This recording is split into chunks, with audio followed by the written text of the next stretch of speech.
उर्र, चल चल चल चल चल जल्दी चल हीरा। आज हमें ये सारा खेत जोतना है और कल हमें श्यामू चाचा का भी खेत जोतना है। हरखू बहुत ही मेहनती किसान था। वह दिन भर अपने बैलों के साथ मिलकर लोगों के खेत जोता करता था और उसी से अपना गुजारा करता था। अरे बाप रे बाप, इतनी कड़कती धूप में तो मेरे पैर आगे ही नहीं बढ़ रहे हैं।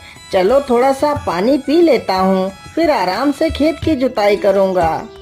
हरखू आराम से पेड़ की छांव में बैठकर पानी पीने लगता है। ओहो, पानी पीने के बाद तो मेरा मन थोड़ा सा आराम करने को कर रहा है। चलो चलो थोड़ा सा आराम ही कर लेता हूँ, फिर आराम से खेत की जुताई करूँगा। हरखू पेड़ की छांव में लेट जाता है और सो जाता है। तभी एक जहरीला सर्प आकर हरखू के एक बैल को डस लेता है तो बैल मर जाता है। अरे राम राम राम, पानी पीने के बाद तो मेरी आंख ही लग गई।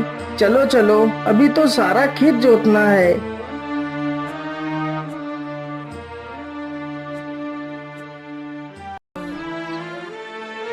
अरे ये क्या हो गया मेरे बैल को? हे भगवान, मेरे बैल को तो किसी जहरीले सर्प ने काट लिया है। अब मैं क्या करूंगा? अपनी रोजी रोटी कैसे चलाऊंगा? हे ऊपर वाले, ये तूने क्या कर दिया? अब मैं किससे मदद मांगूंगा? बैल के मरने की वजह से हरखू बिलख बिलख कर रोने लगता है। तभी वहां से एक साधु गुजरता है। क्या बात है पुत्र, तुम क्यों रो रहे हो?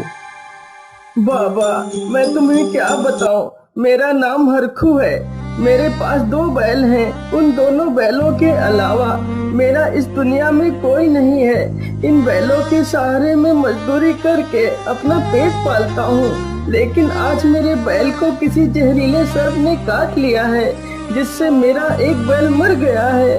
अब मैं क्या करूँगा बाबा? अपने लिए मैं खाना कहाँ से लाऊंगा? पुत्र, तुम परेशान मत हो। मैं तुम्हारे बैल को तो जीवित नहीं कर सकता, मैं नियति को नहीं बदल सकता, लेकिन मैं तुम्हें एक जादुई थाली देता हूँ। इस थाली से तुम जो भी खाने की वस्तु मांगोगे वह तुम्हें थाली में मिल जाएगी। इतना सुनते ही हरखू के चेहरे पर खुशी झलक पड़ती है। फिर साधु उसे एक जादुई थाली देता है। हरखू जादुई थाली लेकर वहाँ से घर की ओर निकल पड़ता है।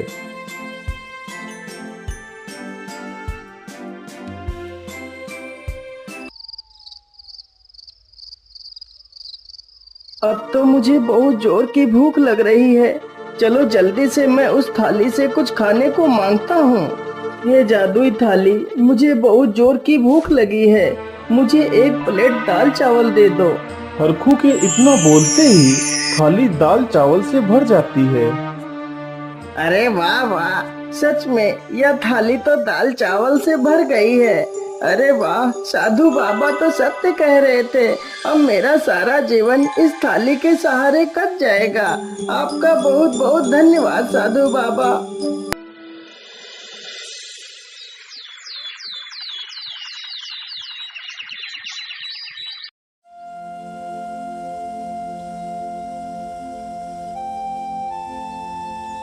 अरे घनश्याम भैया, यह हरखू किसान तो कहीं गांव में दिखाई ही नहीं देता है।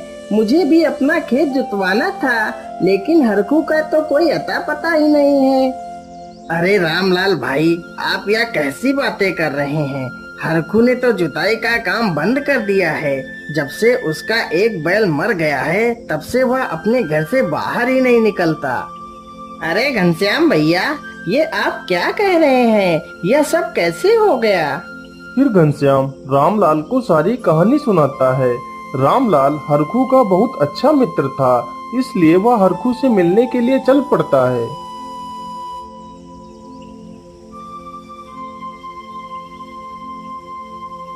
अरे हरखू भाई, तुम कहाँ हो? देखो मैं तुमसे मिलने आया हूँ। अरे ये कौन मुझे बुला रहा है? चलो चलकर देखता हूँ। अरे मित्र, तुम बोलिए, कैसे आना हुआ मित्र? और तुम बाहर ही क्यों खड़े हो? अंदर चलो। बोलिए मित्र, तुम्हारा यहाँ आना कैसे हुआ? अरे भाई, मैं तुम्हें क्या बताऊं? मुझे अपना खेत जुतवाना था, तो इसीलिए मैं तुम्हारे पास आया था। लेकिन तुम्हारे बैल के बारे में सुनकर मुझे बड़ा दुख हुआ। लेकिन भाई, होनी को कौन टाल सकता है।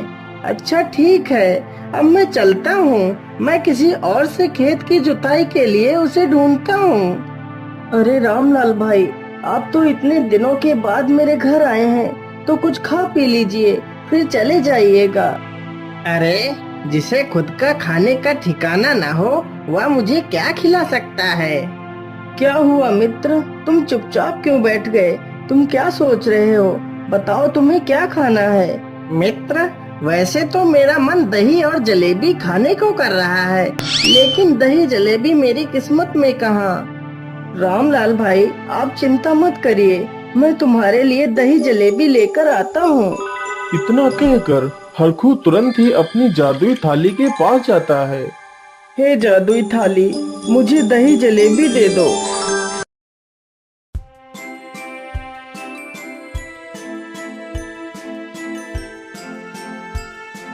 ये लीजिए रामलाल भाई, तुम्हारी दही और जलेबी।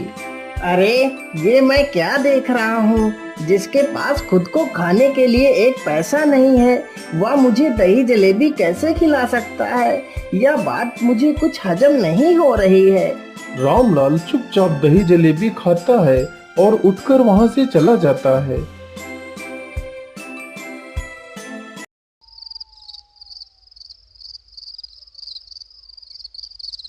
आखिर हरखू के पास इतने पैसे कहाँ से आए, और वह इतनी जल्दी मेरे लिए दही जलेबी कहाँ से ले आया? मुझे ये पता लगाना ही होगा।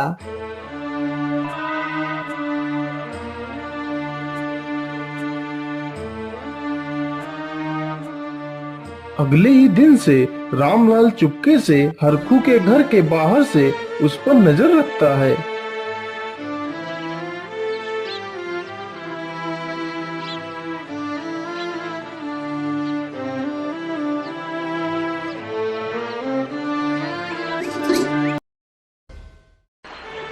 हे जादुई थाली, मेरे लिए एक थाली रबड़ी पूड़ी लेकर आओ।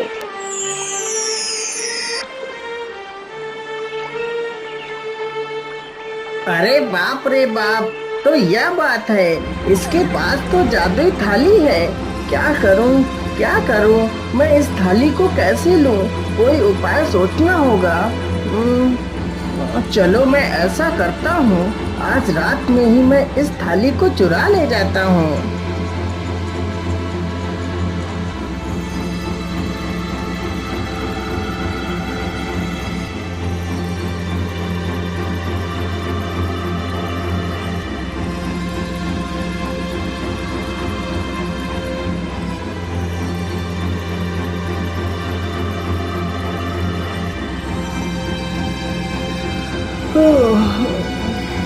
चलो, सुबह तो हो गई है। मैं थाली से कुछ चावल मांगकर चिड़ियों को खिला देता हूँ।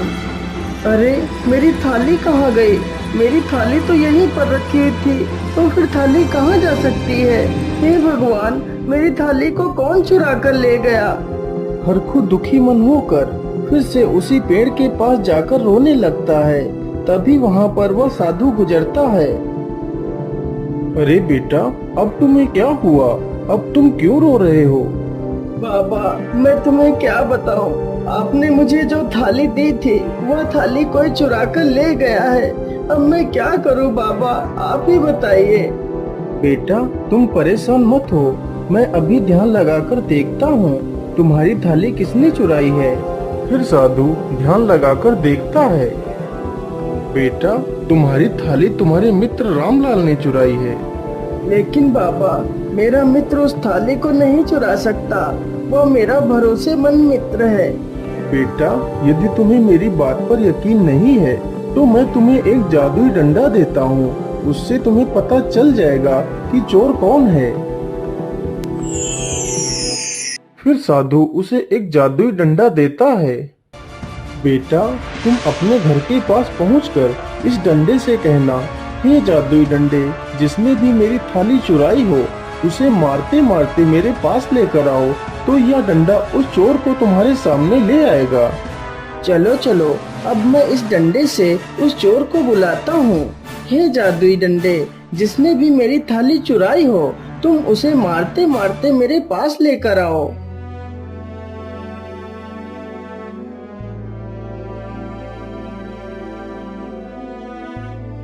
अरे अरे, ये क्या नई मुसीबत है? यह डंडा हवा में कैसे उड़ रहा है? तभी वह जादुई डंडा रामलाल की पिटाई करने लगता है। अरे अरे, ये क्या कर रहा है डंडे? तुम मुझे मार क्यों रहा है? अरे कोई बचाओ मुझे इस डंडे से। अरे बाप रे बाप, भागो यहाँ से।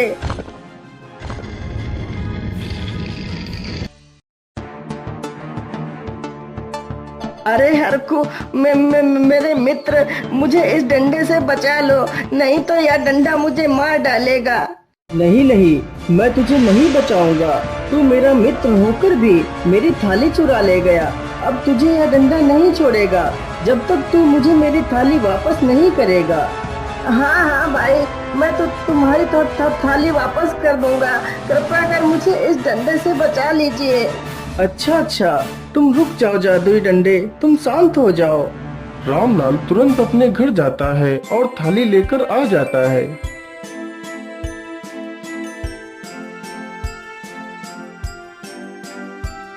मित्र, कभी भी दूसरों की वस्तुओं पर अपना अधिकार मत जताना, नहीं तो परिणाम बुरा होगा।